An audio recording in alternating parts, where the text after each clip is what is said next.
అందరికీ నమస్కారం అండి. ఇప్పుడు చెప్పబోయే కథ పేరు తరాలు అంతరాలు. ఈ కథని రచించిన వారు ఉండవల్లి గారు. ఇక కథలోకి వెళ్ళిపోతే, ఊరంతా నా రాక కోసం వీధుల్లో దారి పొడవునా ముగ్గు వేశారు, బ్యానర్లు కట్టారు, జెండాలు వేలాడదీశారు. దీనికంతటికీ కారణం, ఈ ఊర్లో నివసించి ఓ పెద్ద కుటుంబంలోంచి IASలో సెలెక్ట్ అయ్యి ఈ జిల్లాకి కలెక్టర్ అయి మొదటిసారిగా ఈ ఊరి వస్తున్నందుకు. నా కారుని ఫాలో అవుతూ 5 కార్లు వెనక వచ్చాయి. చుట్టుపక్కల జనం, పంచాయతీ పెద్దలు, ఆ నియోజకవర్గ ఎమ్మెల్యే కుటుంబ సభ్యులు అందరితో స్కూల్ దగ్గర స్వాగత కార్యక్రమం అయిపోయాక మా వాళ్ళ ఇంటింటికి తిరిగాను. అందరూ ఏకమై నాకు కూడా నడిచారు. మా బాబాయిల కుటుంబాలు, మేనత్త వాళ్ళ పిల్లలు, పొరుగుర్లో ఉన్న నా వాళ్ళు కూడా ఈరోజు నా కోసం వచ్చేశారు. ఎవరికి వారు మా ఇంట్లో భోజనం చెయ్యాలంటూ మమ్మల్ని ఊపిరి సలపనివ్వలేదు. ప్రేమతో, అనురాగంతో మమ్మల్ని తన్మయత్వం చేసేశారు. అందరితోనూ ఒక రోజంతా ఉండే సమయం లేకపోవడంతో త్వరగా అందరినీ కలిసి, అందరి నడుమ ఉమ్మడిగా భోజనాలు చేసి, అందరికీ వీడ్కోలు చెప్పి కారెక్కాను. కార్లన్నీ కదిలాయి. వేగంగా కదులుతున్న కార్లలాగే ఆలోచనలు గతంలోకి దూసుకుపోయాయి. బాల్యంలో నేను చాలా కలలు కనేవాణ్ణి. అచ్చం మా తాతయ్యలాగే నేను అవ్వాలని. అంత పెద్ద కుటుంబానికి ఆయన రాజు. 8 మంది మగ సంతానం, 3 ఆడవాళ్ళు. వాళ్లల్లో మా నాన్నగారు రెండవ వారు. పెద్ద ఆస్తి, 150 ఎకరాల పొలం, మంది మార్బాలం. ఇల్లంతా కోలాహలంగా, అట్టహాసంగా, నిత్యం వచ్చిపోయే వాళ్లతో కళకళలాడుతూ ఉండేది. అంతటి పెద్ద మా తాతయ్య, ఆయన కనుసన్నల్లో కదలికలకి పనులు పరిగెట్టేవి. ఆయన దర్పం, మాట తీరు ఎదుటి వాళ్ళని కట్టిపడేసేవి. పెత్తనమంతా ఆయనదే. నేనెప్పుడు ఆయనలాగా పెద్దయ్యాక పెత్తనం చలాయించాలని అనుకునేవాడిని.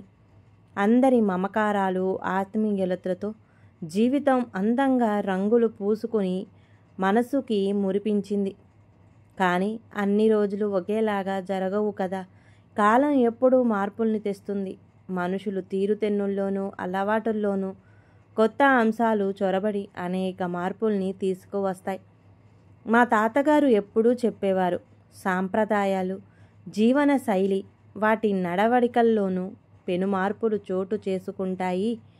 కాలంతో పాటు మనము మారుతూ దాన్ని ఆస్వాదించవలసిందే. మనం మారకపోయినా వాటి ప్రవాహము ఆగదు. మనము కూడా దాంట్లో కొట్టుకుపోతాము అనేవారు. మా తాతగారు కాలం చేశాక మా పెదనాన్నగారు కొంచెం అమాయకత్వం వల్ల కుటుంబ పెత్తనం అంతా మా నాన్నగారి మీద పడింది. మేమంతా చదువుల కోసం సిటీల్లోకి వెళ్ళాం. అందరి పిల్లల చదువులు మారిన జీవన శైలితో పాటు ఇంట్లో పెళ్ళిళ్ళు, పేరంటాలు, వీటి ఖర్చుతో మా నాన్నగారు చాలా అవస్థపడేవారు. ఆయన్ని ఆర్థిక విషయాలు నిరంతరం నిద్ర లేకుండా చేసేవి. కానీ పైకి ఏమీ చెప్పేవారు కాదు. రోజు కుటుంబంలో రకరకాల సమస్యలు వస్తుండేవి. అందరూ వాటిని సర్దుకుపోయేవారు. మళ్ళీ పుడుతూనే ఉండేవి. మా ఆఖరు సుగుణ పిన్నికి ఆధునిక అభిరుచులు, సౌందర్య సాధనాలు వాడకం ఎక్కువ. మా బాబాయ్ ఆవిడకి కావలసిన సామాన్లు తేవడానికి ఉమ్మటిలో డబ్బులు అడగలేక, ఆవిడ జోరికి తట్టుకోలేని పరిస్థితుల్లో ఆమె పుట్టింటికి వెళ్ళిపోతే, నాన్నగారికి విషయం తెలిసి ఆవిడికి నచ్చచెప్పి తీసుకురమ్మని మా ఆఖరి బాబాయ్ని పంపించి తీసుకురావడానికి దోహదం చేశారు. ఒకరోజు సినిమాకి వెళ్ళాలంది. స్కూటర్ పెట్రోలుకి, సినిమాకి కావలసిన డబ్బులు నేనిస్తానని బాబాయ్ని తీసుకుని సినిమాకెళ్ళింది. ఒకసారితో ఆగదు. తరచుగా షికార్లకి, సినిమాలకి వెళ్ళడం. వాటికి కావలసిన డబ్బులు ఆమె పుట్టింట్లో తెచ్చుకున్నవి ఖర్చు పెట్టడం. ఏమైనా అడిగితే, నేను తెచ్చుకున్న డబ్బులే కదా, నా డబ్బులతో సినిమాలకి కూడా వెళ్ళకూడదా అనేది. ఇవన్నీ చూశాక మా ఆరో బాబాయ్ భార్య మీనాక్షి పిన్ని మా బాబాయ్ని సినిమాలకి, షికార్లకి తిప్పమని అతని మీద ఒత్తిడి తెచ్చేది. అతను కూడా అలాగే నలిగిపోయి ఎవరితోనూ చెప్పుకోలేక, ఏం చెయ్యాలో అర్థం కాక, ఉమ్మడిలో డబ్బులు అడగలేక, చివరికి ఎవరికీ తెలియకుండా తన గొలుసు మార్వాడి కొట్టులో తాకట్టు పెట్టి ఆ డబ్బుల్లో అప్పుడప్పుడు బయటికి తీసుకెళుతూ మీనాక్షి పిన్ని పుట్టింటి దగ్గర నుండి తెచ్చుకున్న డబ్బులని మాట వరుసకి చెప్తుండేవాడు.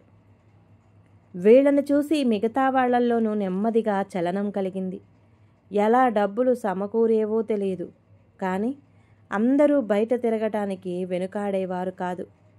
ఇంట్లో ఉండేవాళ్ళు అందరికీ వంటలు చేయడానికి బాధపడేవారు. వాళ్ళు చక్కా షికార్లు చేస్తుంటే మేం పొయ్యిల దగ్గర పడి చావాలా అనేవారు. మాకు తిరగాలని ఉండేది, కానీ ఇంట్లో పరిస్థితులు సహకరించేవి కావు. స్నేహితులు ఇంటికి కంబైన్డ్ స్టడీస్ అంటూ వెళ్ళి వాళ్ళ డబ్బులతో మేము షికార్లు చేసేవాళ్ళం. మా నాన్నగారు బెంగగా ఉండటం నేను గమనించేవాణ్ణి.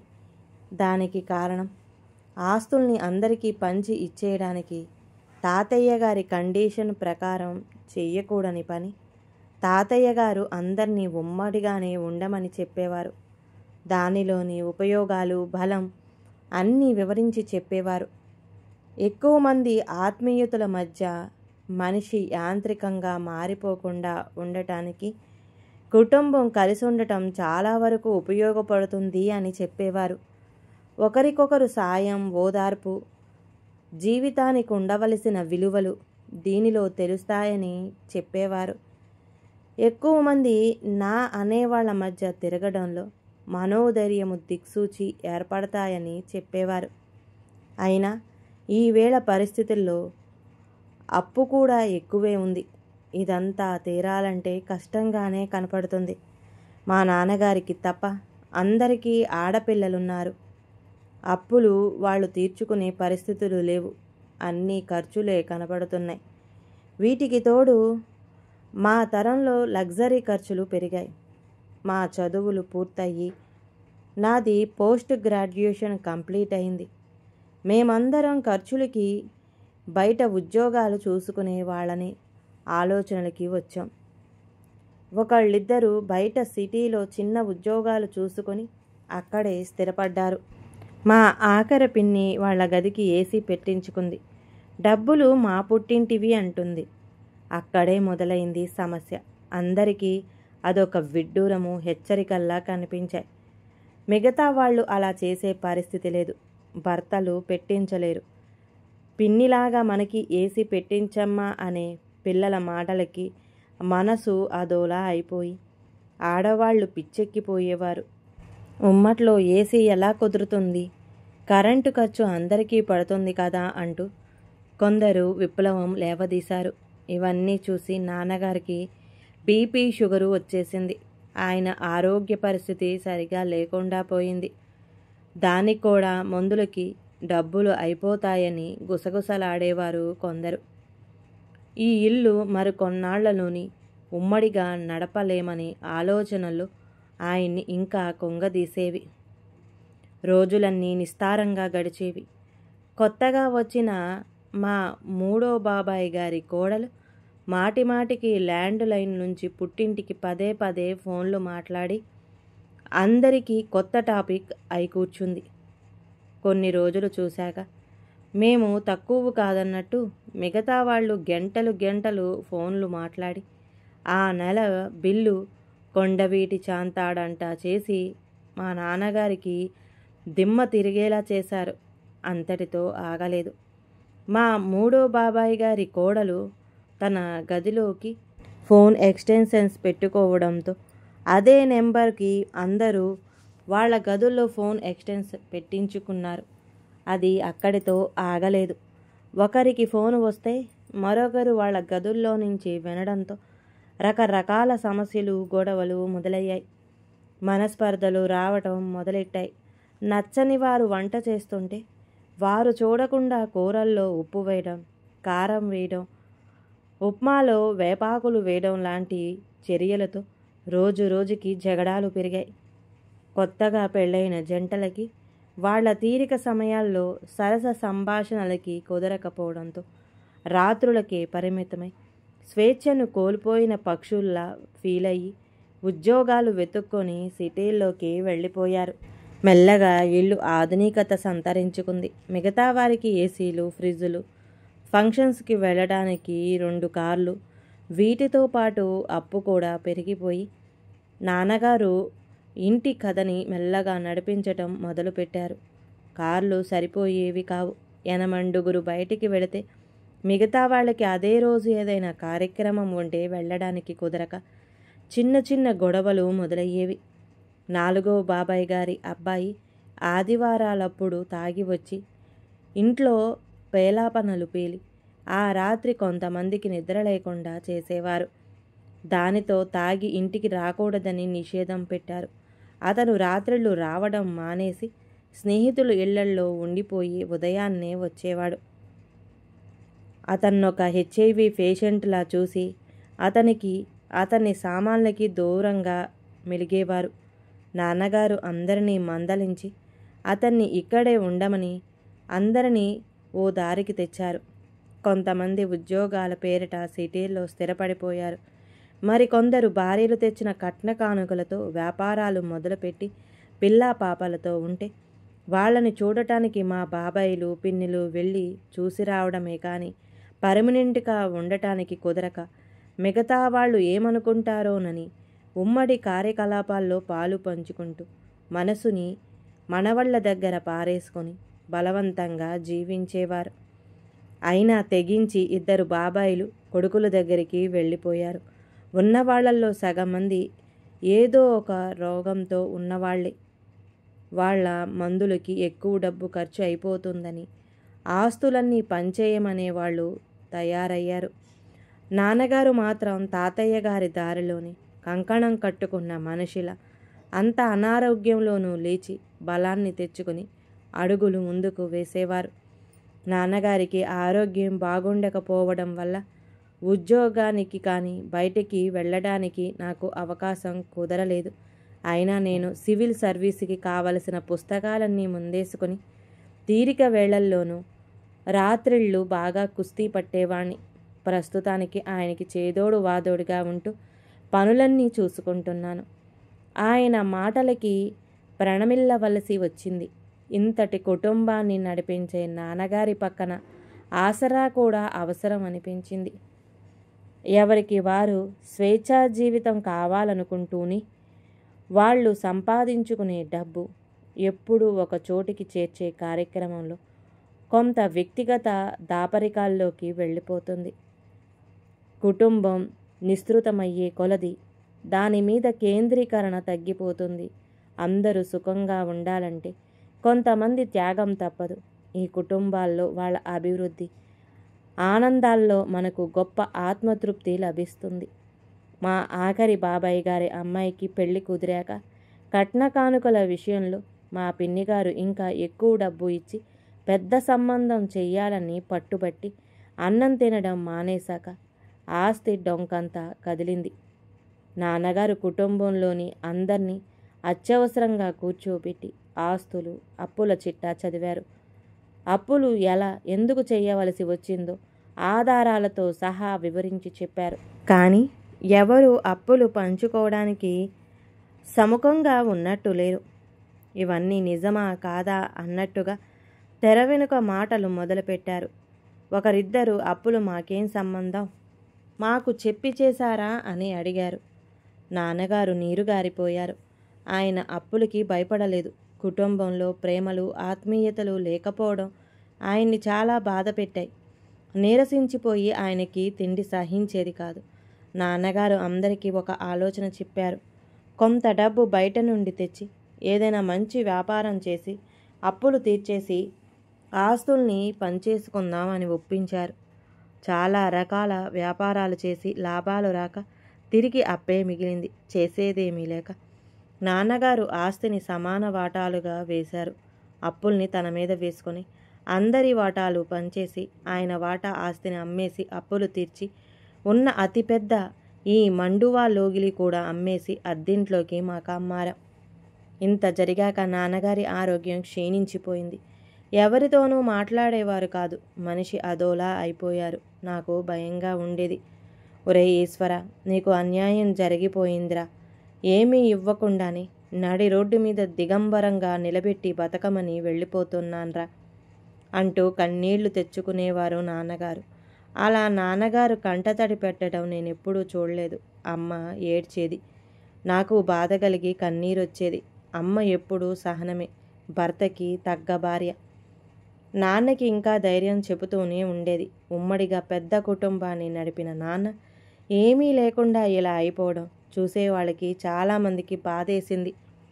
తెలియని వాళ్ళు ప్రశ్నలకి జవాబులు చెప్పలేక, చందాలకి పండగలకి వచ్చే వాళ్ళకి మునుపటిలాగా ఇవ్వలేక, అసలు ఇచ్చుకోలేక ఆయన పడే మౌన రోదన నా మనసును మెలికలు తిప్పేసింది. ఇలాంటివన్నీ చూడలేక భరించలేక ఒకరోజు అందర్నీ వదిలేసి గుండెపోటుతో పైకెళ్ళిపోయారు. అద్దింట్లో మాకు రోజులు గడవటం ఇబ్బందికరంగా మారింది. అందరూ కలిసుంటే ఓదార్పు, మానసిక ధైర్యం ఉంటుంది. సగం బలం వచ్చేసింది. బహుశా నాన్నగారు చివరి రోజుల్లో తన వాళ్ళని చూసుకుంటూ ఆ బలంతోనే బతికారేమో అనిపిస్తుంది. నేను సివిల్ ఎగ్జామ్స్ గట్టిగా ప్రయత్నం మొదలుపెట్టాను. ఆత్మీయత, ప్రేమ ఈ రెండూ తగ్గే కొలది కుటుంబం విచ్ఛిన్నమవుతుంది. అందరినీ ఒకచోట యాంత్రికంగా కలిపి ఉంచేది డబ్బు ఒకటే. డబ్బు పోయాక మా వాళ్ళందరికీ మా మీద ప్రేమలు తగ్గాయి. రాకపోకలు లేకుండా పోయి మంచికి చెడ్డకి పలకరించడం మానేశారు. అప్పుల్ని మేము తీసుకుని వాళ్లకు అప్పులేని ఆస్తులు పంచామన్న విషయం ఎవరి మనసుల్లోనూ ఉన్నట్టు కనపడలేదు. ఓ రోజు తాతగారి నుండి సంక్రమించిన రంగం పెట్టికి తాళం లేక తాళాలు బద్దలు కొట్టాను. ఎప్పటినుంచో అలాగే ఉండిపోయిన దానిలో ఏమున్నాయో చూద్దామని. లోపల ఏమీ లేవు గాని తాతగారు నాన్నగారికి రాసిన ఓ సుదీర్ఘమైన ఉత్తరం ఒకటి కనిపించింది. ఒరే రాఘవయ్య, నీ చివరి రోజుల్లో కుటుంబం కష్ట సమయంలో పడినప్పుడు దీన్ని చదివి మనోధైర్యం పాటిస్తావని నీకీ బాధ్యతలు అప్పచెప్తున్నాను.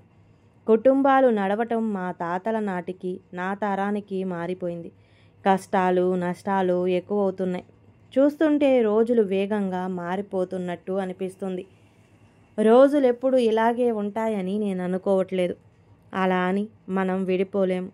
దీనిలో ఉండే సౌకర్యం దీనిలో ఉంటుంది. మనం అందరినీ ప్రేమించగలిగితే, అందరి నుండి ప్రేమను తీసుకోగలిగితే, మానసిక శస్త్రంలా పనిచేసి కుటుంబాలలో అందరికీ సాంప్రదాయాలు విలువలు పోకుండా నిలబెడుతూ మనల్ని ముందుకు నడిపిస్తాయి. వేగవంతమైన ఈ కాలంలో ఆధునిక మార్పులు రావడం చూస్తున్నాను.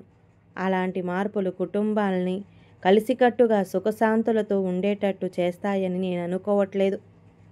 అందరూ కొత్త వాటి వైపు ఆరులు చేస్తారు. కుటుంబాల్లో ఎవరూ దానికి అతీతులం కాము.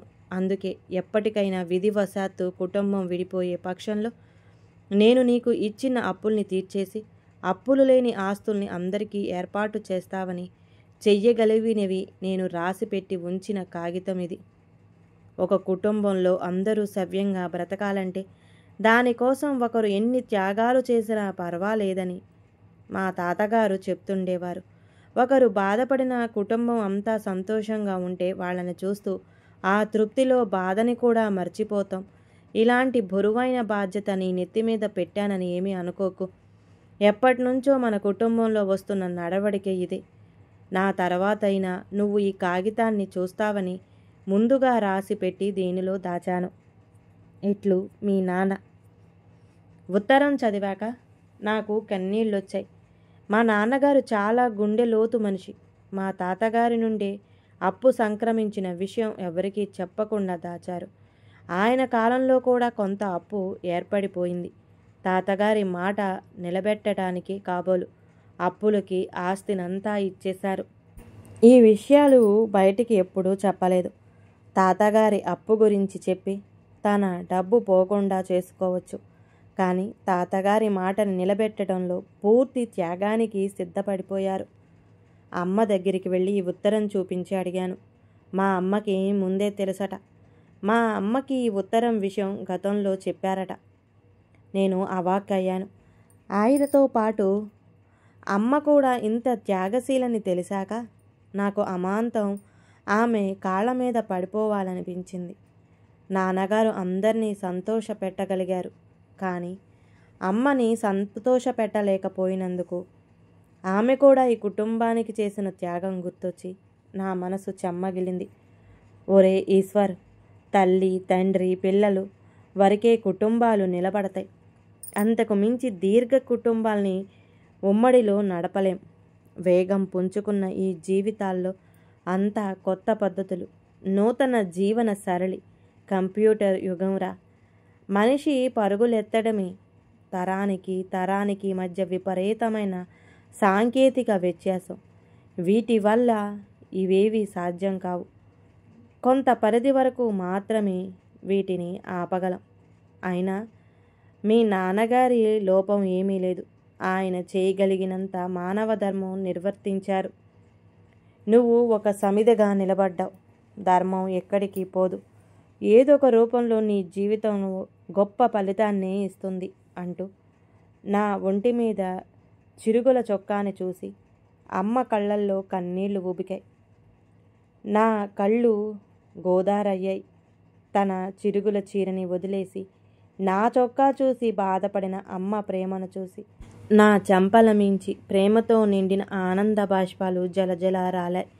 ప్రేమ, అనుబంధాలు, వాటి తర్వాత త్యాగం, ఇవే మా తాతగారు నాన్నగారు చెప్పిన జీవిత పరమార్థం. కానీ ధనం వల్లే మా పెద్ద కుటుంబం న్యూక్లియర్ కుటుంబాలుగా విడిపోయాయి. మహానుభావుడు కారల్ మార్క్స్ ఎప్పుడో చెప్పాడు, మానవ సంబంధాలన్నీ ఆర్థికపరమైన సంబంధాలే అని. నాకెందుకో మనసు బాధగా మూలిగింది. సహజమైన అనుబంధాలు పోయి డబ్బుతో కూడిన బంధాలకి దాసోహం అయిపోతున్నారు. హోదా చూసే ఈరోజు అందరూ ఏకమై ప్రేమ ఆప్యాయతలతో నన్ను, మా అమ్మని ముంచెత్తారు. ప్రాణాలివ్వటానికి స్థిరపడినట్టుగా కూడా తిరిగారు.